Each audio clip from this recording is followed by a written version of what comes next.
It is estimated that 1 in 6 people with a learning disability are prescribed antipsychotic medication by their GP without having the condition which the drug is designed to treat. These medications can cause serious side effects. Restlessness. I couldn't focus on anything. I was constantly distracted. I swayed from foot to foot. I paced while standing. My mood would go up and down. I could be happy 1 minute, the next I could be sad, upset and crying. Drowsiness and daytime sleepiness. You feel less of a person. You just feel numb. It made me feel like a zombie. I felt sluggish. I never had the motivation to do anything. Blurred vision and dizziness. My tablets make me forget everything. I felt really drugged up. Physical symptoms like involuntary body movements and dry mouth. You feel like there is cotton in your mouth. I'd wake up feeling extremely thirsty. My brain felt like it was zapped by electricity every few hours. Long-term use can lead to serious problems like weight gain, poor heart health, organ failure, and in some cases premature death.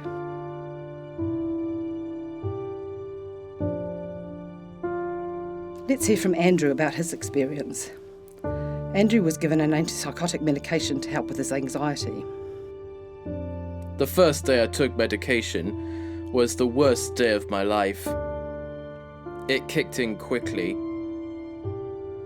I felt weak.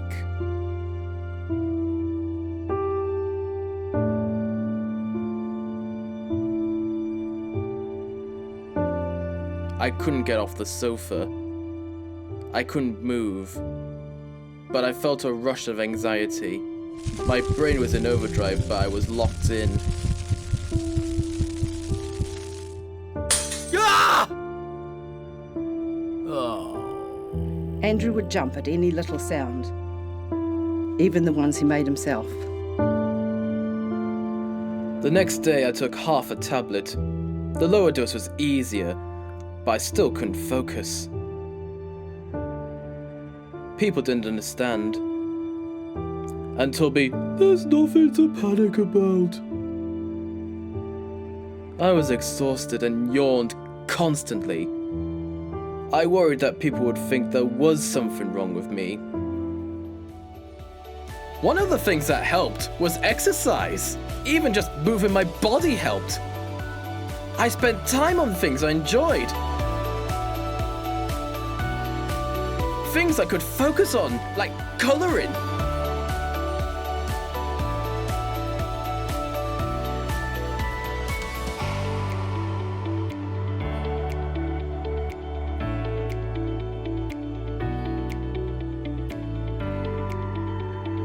It's important to make time for the things that make you feel good.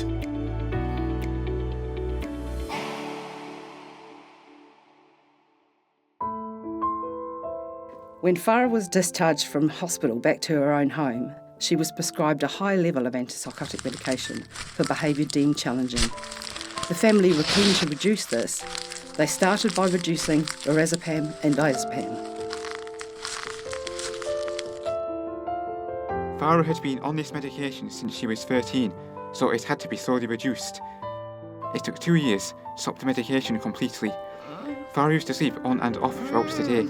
The first thing you noticed was that she was more alert and wasn't snapping as much.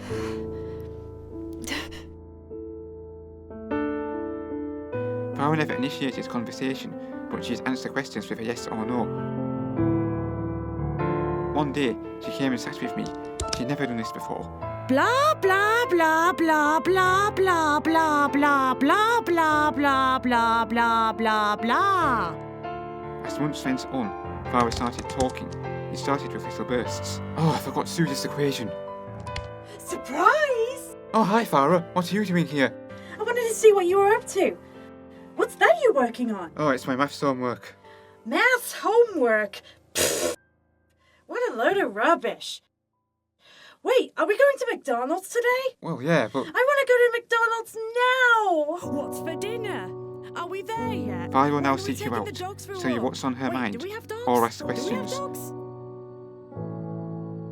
no one had realised the effects the medication was having on Farah's ability to communicate.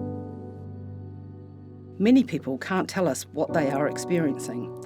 Too many people are labelled as challenging and are given medication to treat mental health problems when they have no such diagnosis. This is a human rights issue. STOMP wants to ensure that people only receive these drugs for the right reasons. Medication alone is not the solution. It focuses on behaviour, not the underlying difficulties the person's experiencing.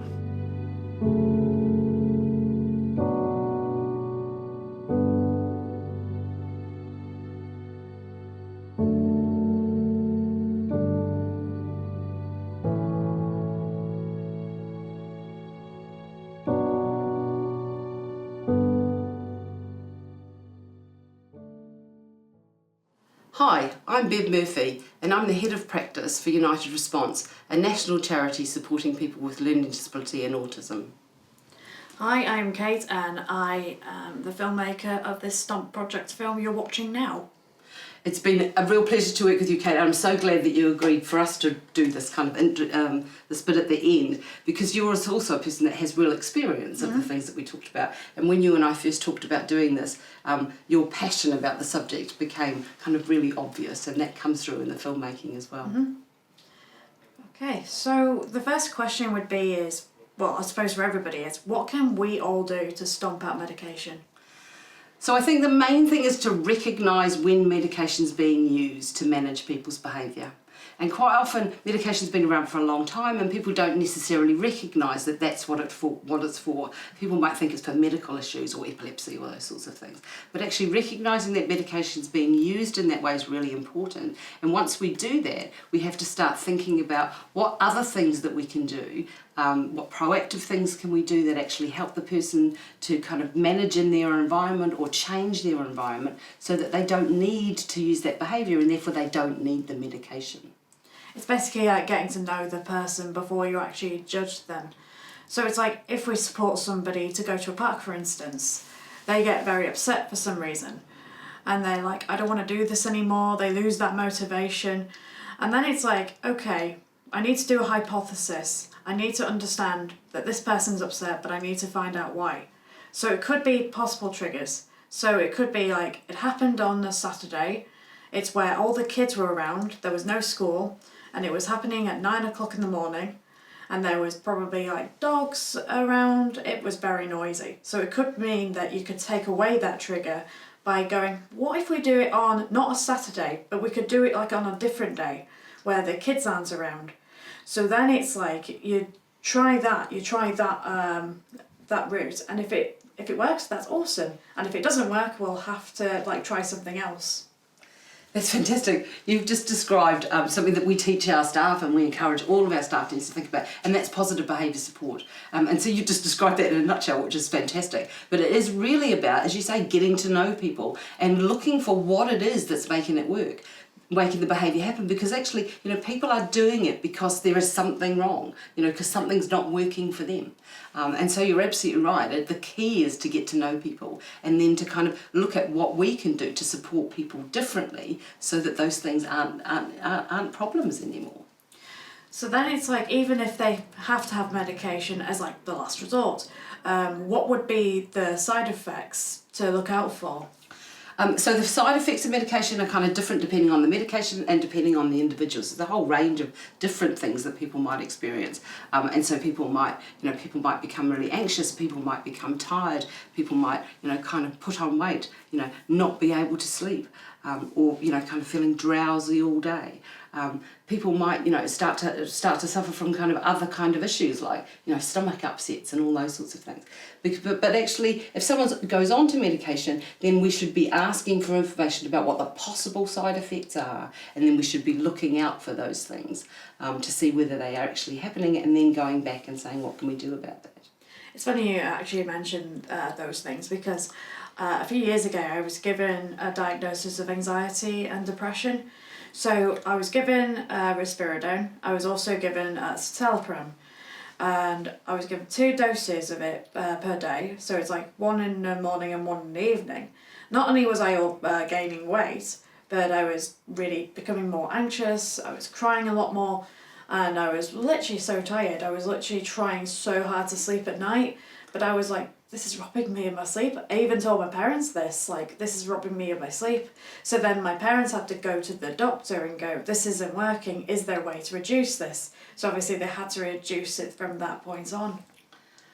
So what's fantastic about that is that you were able to kind of recognise what that was, and you were able to kind of articulate and tell your mum and dad that that's what this was doing to you. And then they were able to kind of go back to the doctor and they were able to say, actually, we need to do something about that. I think the issue for us in services is that quite often we're supporting people who can't tell us that that's how they're feeling, or don't necessarily recognise that what they're feeling is related to the medication. So they're not able to verbally kind of articulate that in the way that you did. And so it's our responsibility to kind of look out for the kind of the non-verbal signs, look for changes in people's behaviour, look for the, you know, changes in people's health or how they're feeling, so that actually we can pick up on those things and do exactly that, then go back and say this isn't working. I think it's like you have to know the person before you judge them. If we had somebody coming in at United Response for the first time and they have a history of medication, we need to understand why they're on that medication and whether we can reduce it or not. We don't assume medication's gonna be like the be all and end all. It's all gonna be fine. The medication's taking care of that person. We need to really understand we have to really understand that there are consequences to medication.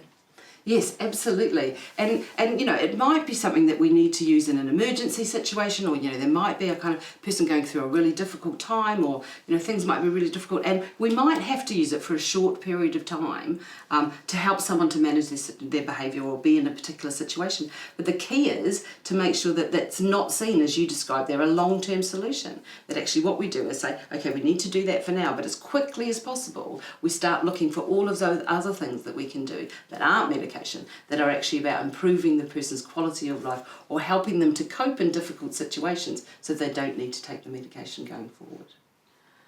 And this leads to the last question. Should medication be the first resort or the last resort? Okay, so no doubt in my mind, medication should be the very, very last resort. And as I said, even when we have to use it, then we should make sure that we change that as quickly as we can. So yes, definitely the last resort and not the first. It's like a restraint, isn't it? Because people think, let's just restrain the person. But in reality, that people need to use that as a last resort. They're not doing their homework. They're not doing the hypothesis of why that person is having a meltdown. They really need to understand why that person's upset and not go for their first resort. They must do their homework. Yeah, and it's so true that quite often in services, you know, people are very busy doing lots of other things and they just react to things rather than, you know, in positive behaviour sport we talk about, you know, proactive strategy. So thinking about what can we do that's about all of that other stuff that avoids us getting to that place. But you're right, both medication and physical kind of restraints have been used historically in quite a reactive way and are seen as the way of managing. But we know so much more now about what we need to do to actually proactively avoid situations, and you've already described that brilliantly with your park example. Okay, so bottom line, shall we stomp out the medication? Oh, definitely. Boom.